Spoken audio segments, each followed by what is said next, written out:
স্ত্রীকে কখনো মা বাপ সন্তান সন্ততির সামনে কোনো ভুল ত্রুটি হলে শাসন করবেন না। একা নিয়ে বুকে জড়িয়ে ধরে তার সমস্ত নেক কাজের স্বীকৃতি দিয়ে তারপরে বলবো যে এরকম একটা বিষয় আমি দুঃখ পাই নাই, তবে আমি চাই যে এটা তুমি কারেকশন করে নাও এবং আমি আল্লাহর দরবারে তোমার জন্য দোয়া করব। মাথায় হাত রেখে একটু দোয়া করে দেন। এর চাইতে বড় আর কোনো শাসন হয় না। কিন্তু আপনি যদি মাকে খুশি করতে গিয়ে মায়ের সামনে তাকে ধমক দেন, তার ব্যক্তিত্বের উপর আপনি তীর ছুঁড়েছেন, আঘাত দিয়েছেন, সে ফুঁসে উঠবে। সে বলবে সব উজাড় করে তোমার এই সংসারে দিলাম, আজকে তুমিই না আমাকে এইভাবে বেইজ্জত করলে। সে মানুষ তো, তার মানবিক রিয়াকশন হবে। কাজ করবো না আমরা কেউ।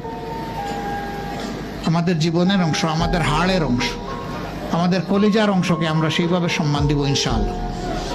আমরা ভালোবাসবো সে আমার স্ত্রী, আমরা শ্রদ্ধা করবো সে আমার